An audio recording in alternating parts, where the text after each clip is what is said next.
All right, guys, today we're checking out the Circooter Landturbo Pro.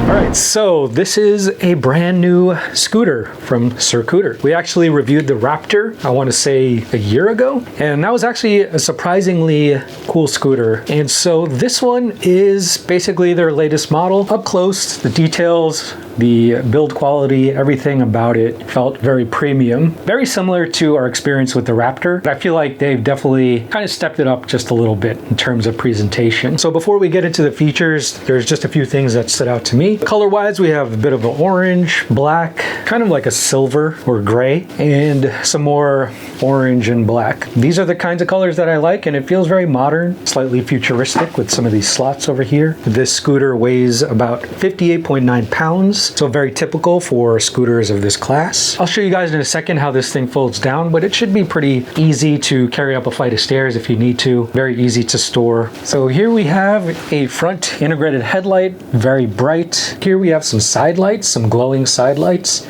So they basically change colors. At nighttime, this keeps you visible from the side. You also have this bright taillight over here. Squeeze the brakes, you get that brake functionality. So really good for riding at night. And you also get these turn signal switches over here. So you got the left signal in the front, and then the same thing on the rear. That's a look at the right, rear, and then the right front.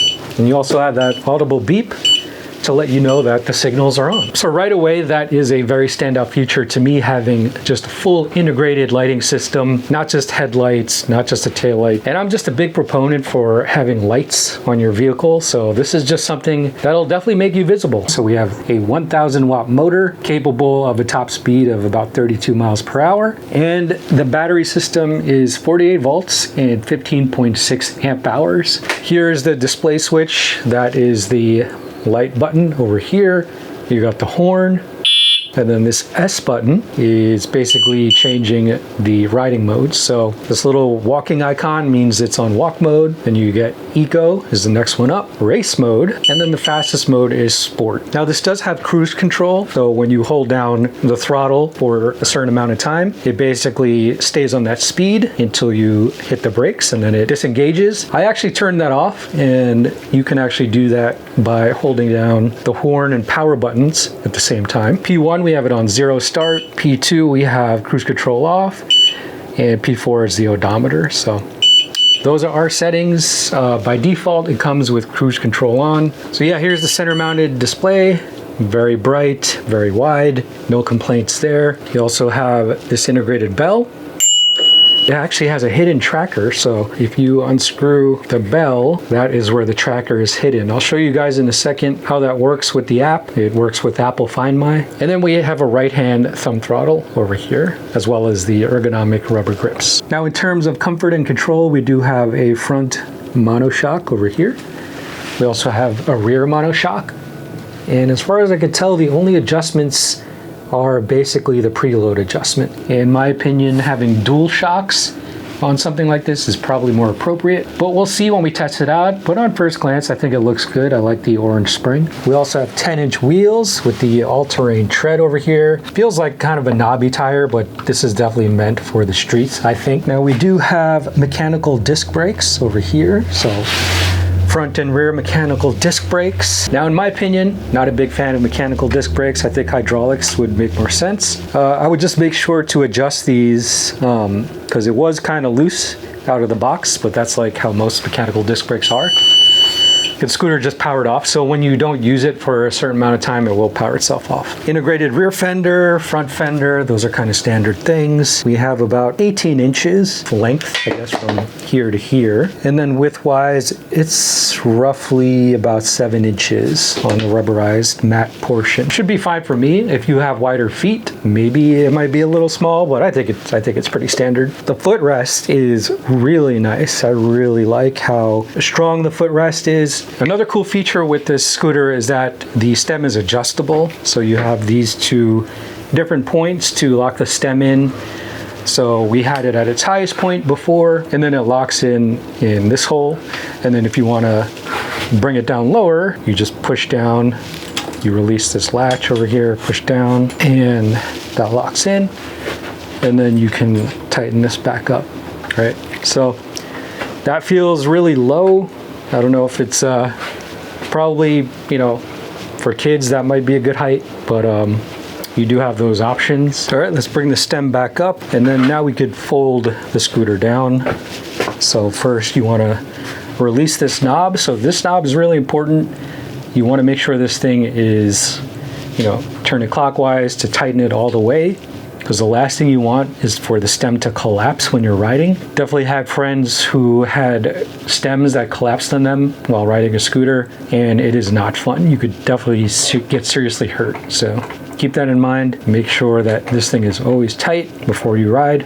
So we're gonna take it off to collapse the scooter. Okay, set this down over here. And then basically you wanna make sure that this locking latch is in this position. And then you just collapse the stem all the way down, and then make sure that the latch is hooked onto the rear footrest over here. And then you could take your locking knob and you can kind of put it back in here so you don't lose it, right? Spin it around until it kind of catches. So now you can carry the scooter like so. And yeah, it's you know, it's not light, but if you needed to carry it up a flight of stairs or something, if you needed to store this somewhere where there's not a lot of space, then it is actually kind of helpful. All right, so now that we've gone over all the features of the Circooter Landturbo Pro, let's take it out for its first ride. All right, we're gonna connect the tracker that's hidden underneath the bell to my iPhone. So we'll go to find my, so we're gonna add a device,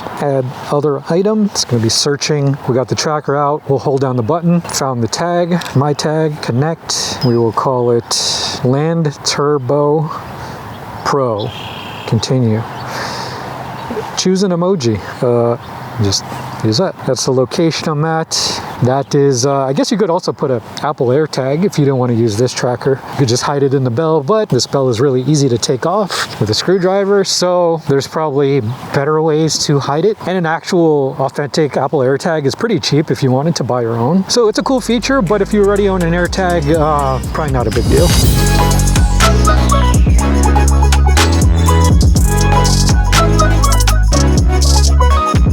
Okay, first ride with the Circooter Landturbo Pro. Yeah, we'll just get right on it, turn the scooter on, and there's no kickstart, just hit the throttle and off you go.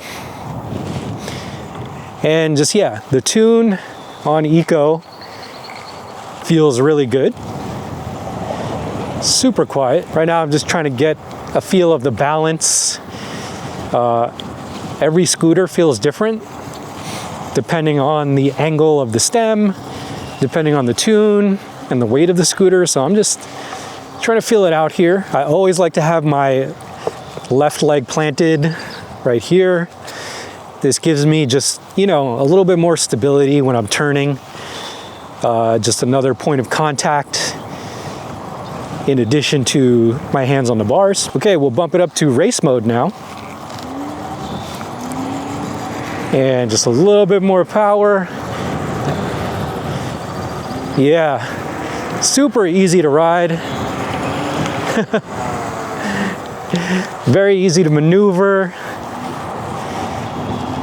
We'll take it off-road in a second, but like on this smooth pavement, it's kind of perfect. I'm just trying to get a feel of how to position my body, how to lean my body on these turns, kind of get low on the turns. Here you go. Very nice. All right, bump it up to sport mode now. Sport mode. Now I know there's a cruise control feature. Basically when I'm full throttling in sport mode, it kind of automatically kicks into cruise control, and then you just can let off the throttle and it stays on like 32 miles per hour, I believe. This is just a nice, chill scooter. Suspension feels a little stiff for my weight, to be honest. Thought it would be a little bit softer, but again, we'll really test it out on the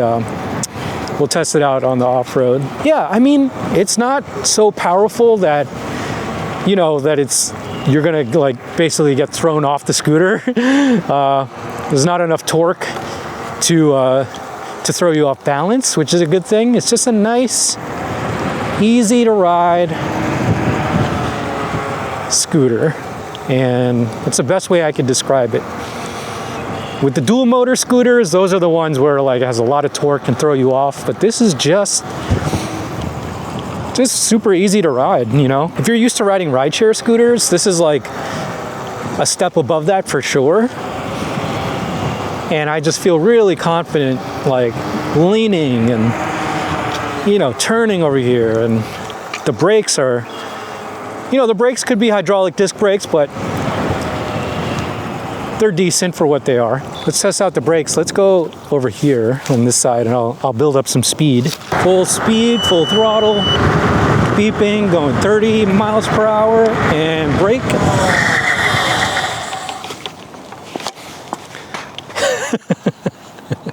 You know, like on smooth pavement over here, it's like perfect. It's kind of the perfect vehicle for commuting. You know, easy to transport if you're into scooters.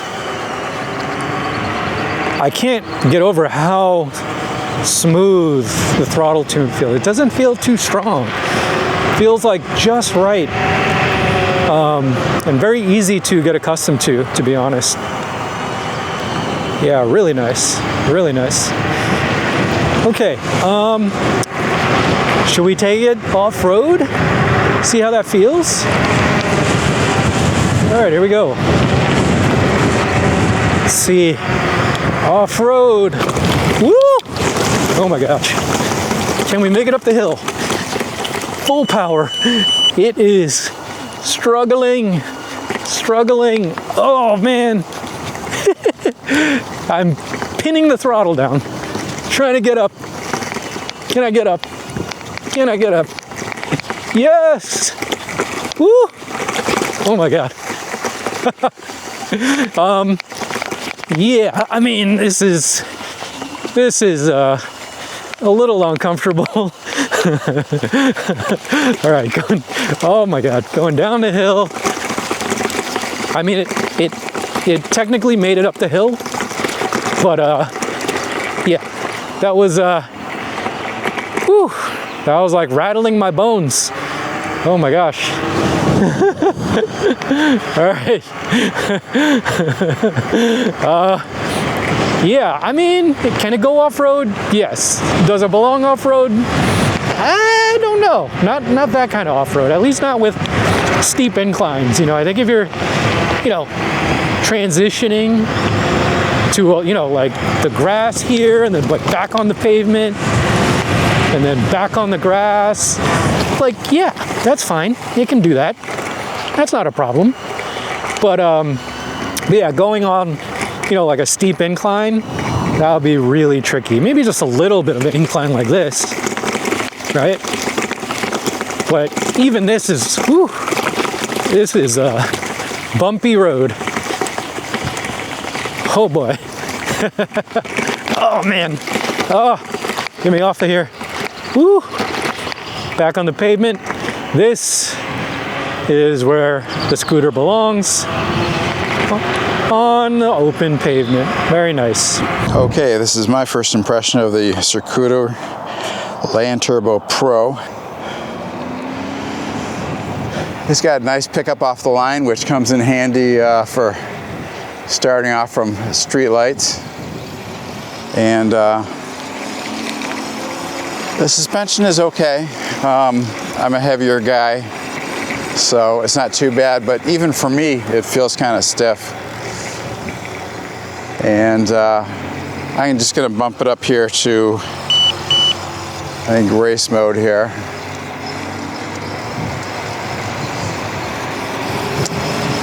And the handling is pretty good. Predictable, no real surprises. And even though I prefer a twist throttle, I can see why on a scooter you would prefer a thumb throttle.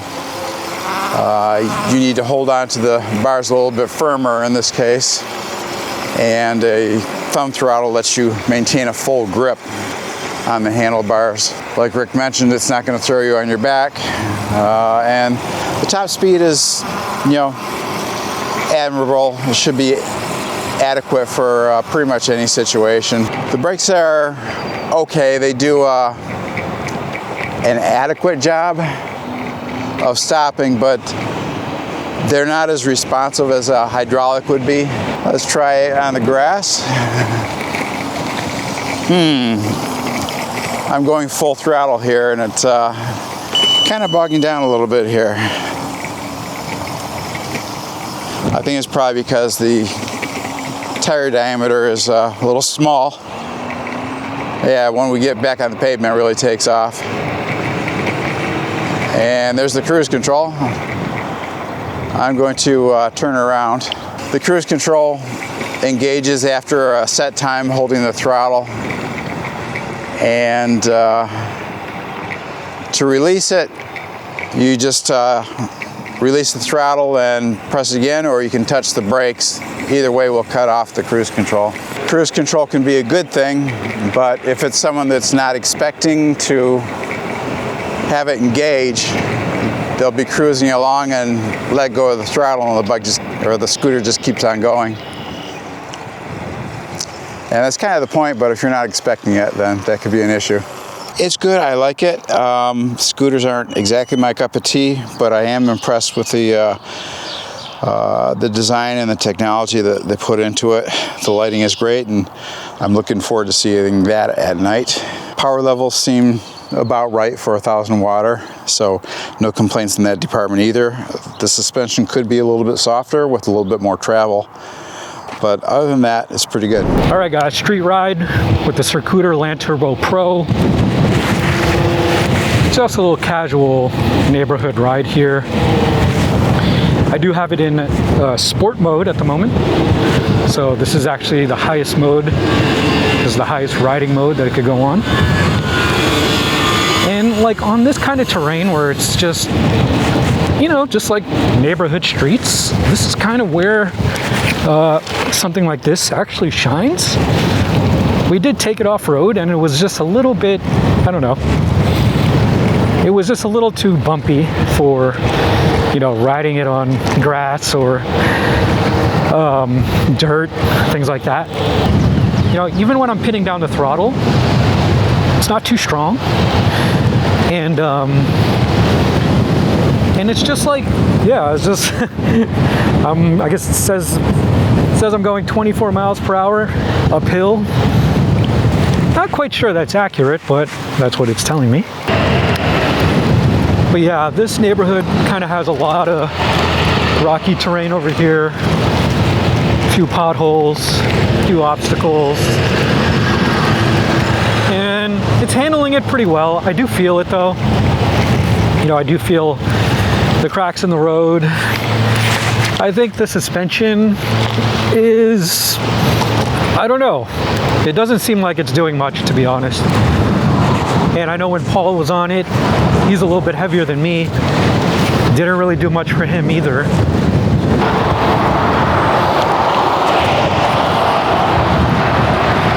Let's see if I can hit 32 again. It says I'm 32 on the display. And we'll see if it matches up with the GPS, but that's what it's reading. I think there's a bit of a slope here, so slowing down a little bit. And then once we even out, a little bit faster, not much though.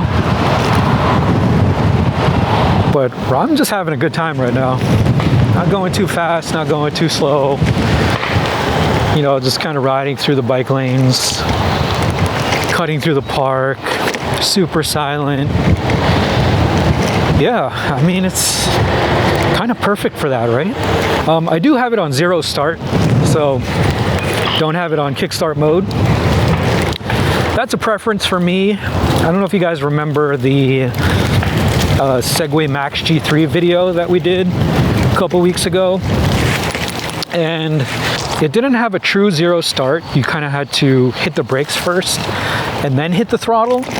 So like, you know, riding that in traffic where you have to hit the brakes and then the throttle was just kind of confusing. So far, so good. And I think it is programmed to have that very slow ramp up to top speed. in order to maximize the range of the battery. So I understand why they did that. I think my favorite feature right now is this foot stand on the back. Keeping my rear foot pivoted like this is just so key. So I love when scooters have this really strong foot support. So like you see when I'm like doing these turns and these lean-ins, I'm pushing my left foot into that footrest. I'm really like pushing as hard as I can. And there's definitely scooters that we've reviewed that have kind of like a faux footrest, or they're just like made out of plastic. So they're not really strong and they feel like they'll break if you put too much pressure on it. So that's not what the Circooter footrest feels like. Actually, this looks like a good incline. We could try to go up this. Don't know what the slope is, but all right, here we go. Full throttle and 12 miles per hour. It is struggling up the hill a little bit, but it's able to make it. Just gotta have some patience going up the hill. Cruise control is off. I think for me, cruise control, I don't know. There's a lot of start and stop in my neighborhood, so cruise control just felt like unnecessary. As soon as it would hit cruise control, I would have to hit the brakes, so took that off. So I don't know, it just feels a little bit better, more control. When it does hit cruise control, you have to hit the brake to disengage. So just another thing that's just kind of, for me, just gets in the way. I kind of like my scooters to function almost exactly like my e-bikes. And so like, you know, any of this like hit the brakes to throttle or hit the brakes to like disengage cruise control, that's just, I don't know. I don't really like it, to be honest.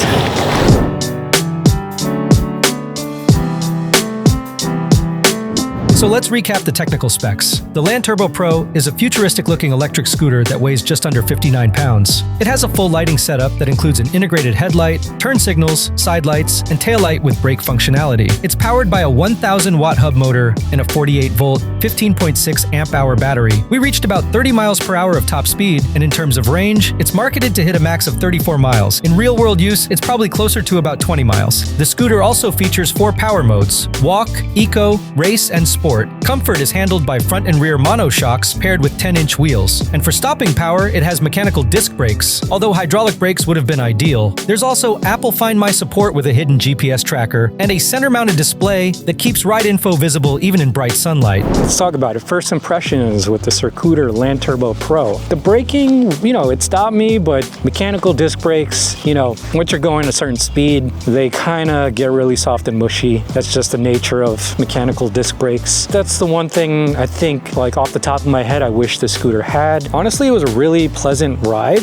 One, I really like the looks. I think it looks really high tech. It looks a little more aggressive than, you know, than the actual performances. It is capable of keeping up with traffic, but it's a smooth ramp up, right? It's not jerky. It's not super torquey. It's not like a dual motor scooter that's going to throw you off balance or anything like that. So I would definitely recommend this for beginners, anyone who's intermediate with scooters. If you're coming from, you know, these super high performance scooters that go like 50 plus miles per hour, this is not that kind of scooter, right? It's not super high performance. But in terms of like riding it in the bike paths, if you're coming from ride sharing scooters, this is definitely a step above that. I think the shocks are just a little bit stiff. I was probably hoping for something that was just a little bit softer. It looks like you can adjust the preload on the shocks, so maybe that'll help. I usually find the dual shocks in the rear really help a lot with like suspension. You know, last but not least, it might be hard to see, but the